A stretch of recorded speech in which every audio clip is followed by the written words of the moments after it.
Oh love, when you're feeling cocky enough to impale a dark hole with your sword, proving your honor by crossing swords with your homie, or just when two dark holes decide to eat each other until all of life is destroyed in the crossfire. But on a serious note, I think you should clear the air and note that love and romance aren't mutually exclusive. I genuinely believe the two games I'm showcasing lean towards love and not necessarily romance. Not the gushy seduction of getting into your pants kind of romance, but a relationship where it's important to learn to care for another person. Obviously, I can't talk about every game about love. I don't got time for that, and neither do you. I'm sorry, don't be nervous talking to girls for the Xbox Live Arcade. It's not your time to shine right now, this instance. Instead, our first game will be the ever so stylish Thirsty Suitors.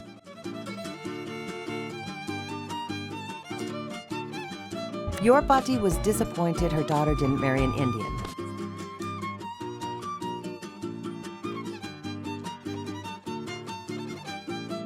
You play as the South Asian Jala, who's trying to find her way back to her hometown of Timber Falls after a messy breakup with her girlfriend, Jennifer. Her broken heart leads her to try and make amends with everyone she's wronged in her past. She has to confront her family about why she ditched them for 3 years and mend the hurt of them wanting to disown her. She is a bi woman, and by being bi, she's kind of ruined her family's public image, and she's trying to fix that relationship with them. The game begins with you shredding on a skateboard as the narrator in your head makes you answer a personality test about the types of relationships that attract you specifically, building your thirstsona for this game. Your personality basically shapes your stats and how you'll play the game, but honestly, it's so minor I didn't feel like they made much of a difference to alter the experience of the game. Jalo doesn't really have a way home and stumbles upon one of her exes in a diner, the ever so obsessed Sergio.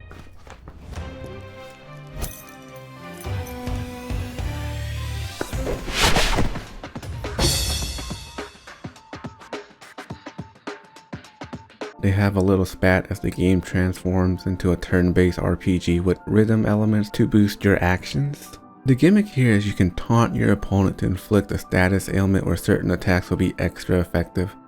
For example, if you pay attention to the story and empathize carefully, you can figure out the type of opponent you're facing.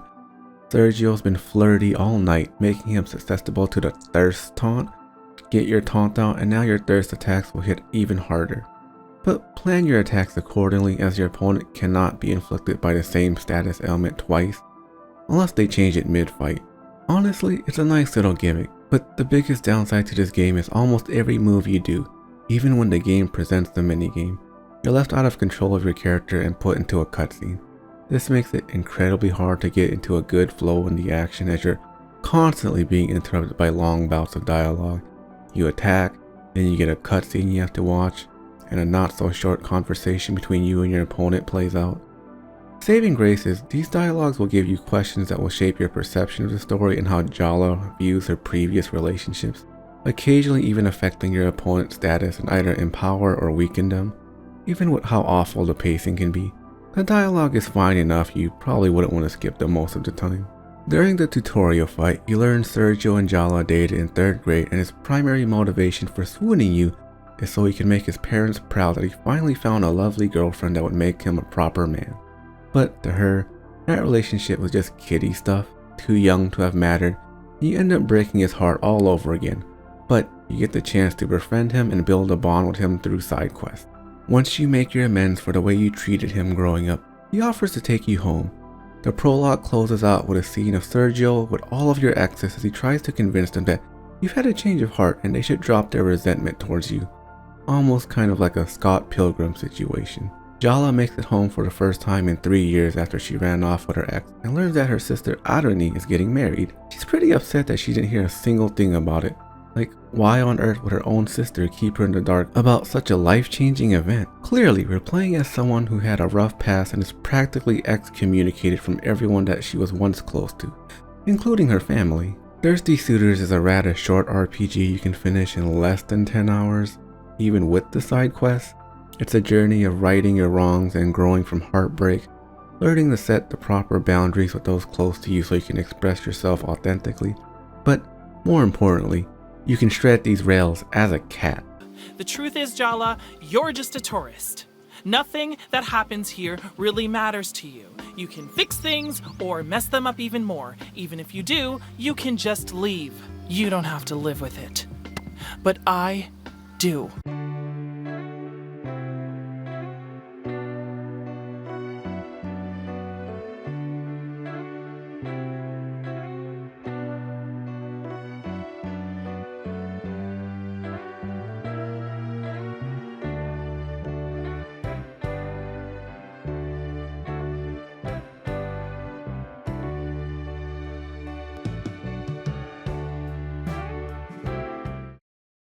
I'll go first. Hey, I'm staring at my ass. I felt you looking. I thought you'd lost your ass. Donkey. I can feel you looking. Just climb the tower. In 2008, Ubisoft decided to take a big departure with their flagship series, Prince of Persia, by turning the grounded look into one far more akin to a painting. This entry to the franchise was pretty mixed, for it looking more like a cartoon instead of an evolution of the dark and cutthroat aesthetic of the last game. But the whimsical look has a lot to offer here, just like The Legend of Zelda The Wind Waker did back then when it was controversial for basically the same thing. It gives us a chance to explore a story not bound by reality and make gameplay decisions that are more fantastical. The combat is extremely basic, with just a guard to block or parry the opponent's attacks, a melee to damage or push the opponent to the corner, a claw to grab them, an acrobat button for high flying juggles, and a magic button for your partner to spice things up with. There's not really much of a challenge here, as when you die, the power of magic saves you. This applies both to being beaten down by a monster or just falling off of a platform. Death is basically impossible in this game, further cementing how easy it is. It's a 3D Metroidvania with the most stripped down version of climbing mechanics you'll ever see. This came at a time before Uncharted 2 and beyond refined the cinematic platforming you see today. You'll be spending a great majority of the time just running on walls, double jumping, or using simple platforming magic to get you across from area to area. Honestly, this isn't a game you play for the gameplay, this is a game you play for the adventure. You're the nameless prince who's in search of his lost donkey as he stumbles upon a woman running away from some ferocious looking men. Once you save the lovely Elika, you learn of a god sucking the life out of the land. Your suave demeanor gets on her nerves as you crack jokes even in the most deadly of situations. You two butt heads as the prince is just here for a good time, and Elika can't stand your goofy attitude as her precious home is being corrupted to death. You have to traverse around and defeat the evil that's guarding parts of the world that will restore the life around you. And it's a nice adventure as the prince and Elika grind away the differences to save the world. And it's not done in a cheesy way where two people with no business being together grow closer because the plot demands it. No, they genuinely pick away at each other's insecurities until they come to see, you know what, the other person isn't as annoying as they thought they were. But this isn't simply a romantic love story. It's about love in general, especially the love shared between a father for his daughter. I won't give away the big details as this has great giant spoilers, but this game makes it a point that the love of a father knows no bounds. That a lot of awful things can come about just to protect that sacred relationship between them. Truly, the sympathetic relationship in this game is the pain Elika's father bears when the decision he makes for her also puts into jeopardy the closeness they share. This game highlights more than just the budding relationship between an ass of a prince and a diligent princess. It argues that even hard decisions that tear two people apart can come from a place of love, even if it doesn't seem so. And if that hits close to home for you, I suggest you give Prince of Persia 2008 a chance, so you too can experience the heartbreak Elika goes through as her father simply tries to do what's best for her, even if she becomes resentful in the process.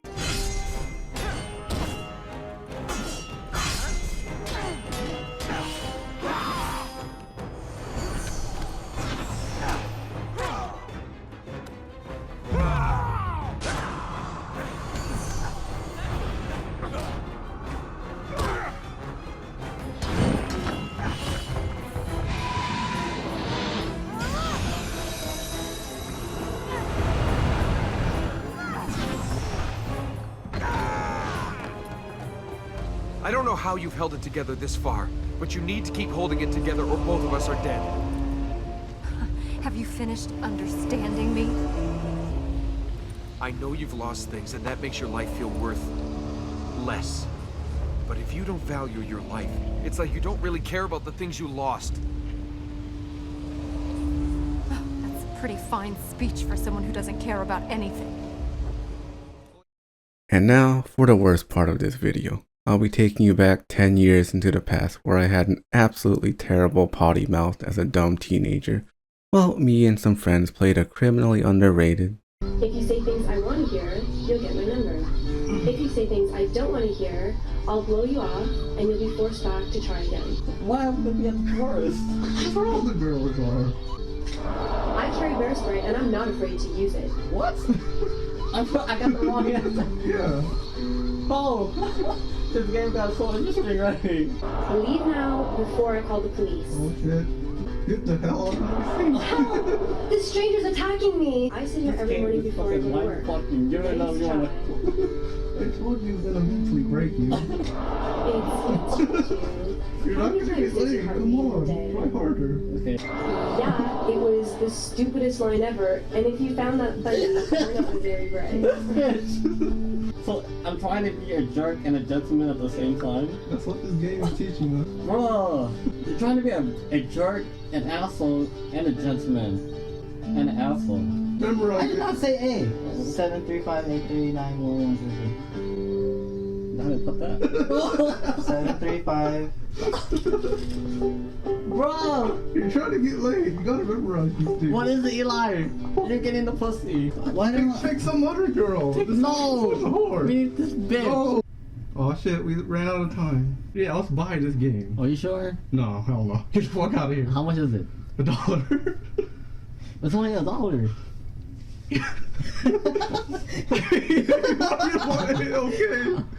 I feel determined to get this bitch. I have $3.25. Buy it. 14765248892. It's 2. Wait, what? The last one is 2. I saw 5. Oh my god, we almost lost this shit. We almost didn't get laid. It's the same bitch. Do you mind? What? I guess they couldn't afford more actresses. I don't think so, but can I take a seat? Bro, we're supposed to be a jerk. Get the hell out of my face. Can you help me with something? B? Not in the mood. Oh my god, this, Sure. this fucking hurts me so much. What? What's the birthday It's, for the month of May? So how does someone like you know something like that? Oh my god. Don't play Mr. Smooth with me. I know a few things. Better than that. Damn. Oh my Get god. shot down. I would never go out with this girl. Right? B? Yeah. Oh, what? That makes no Looks sense. like your luck just ran out because I'm getting bored of you. Oh. Oh, what a bitch. Oh, Died. I can't believe we're actually doing this. Ready? I can't believe you spent my dollar. Ready, set. 2919. That's all I got. Let's go find some other bitches. Ooh, librarian? Bitch, you wear the same shirt. Oh, I was just doing some math homework, but it's not going too well. You need Oh, help. shit, we gonna have to do math? B. We can't be fucking smart ass. Wow! Oh, shit. Don't This say I game. love you, so no thanks. I don't fucking understand this game right now. Well, math whiz, what's the answer to this? 4 plus 7, Pendus. Before. I can't believe this is $1. I can't believe you spent my dollar. Oh my god, I don't know how to spend it. Obviously A. Yes. Unless she's a nerd or something. A? There's nothing to be afraid of. Ready? Oh, I'm being ridiculous? You're being ridiculous. is that how easy it is to get a girl's number? Okay, listen, I'll give you one shot to impress me. Go. Wow. What? How? What? A horse goes into a bar and the bartender says, I think that's the most interesting one. Because that leads up to a different question, right? yeah. What? What's blue and fluffy? Yeah, what's blue and fluffy? I don't fucking know. I think it's A. Oh my god, we are not getting a B. I told you, go with X. Okay, you got that right. Pink I told you the flash first holding one, its breath.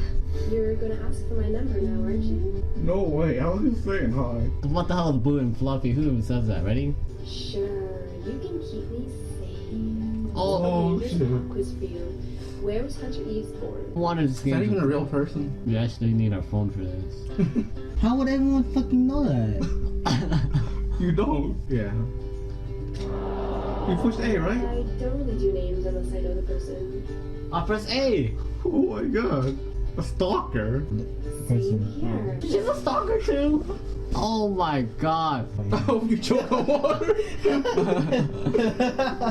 This is the best dollar ever spent. No one wants to fuck this girl anymore. You spent the dollar and you're finishing this game. We did it. Is there other places? Nothing. There's no ending. What the hell? What the fuck? Is there another dollar you have to spend?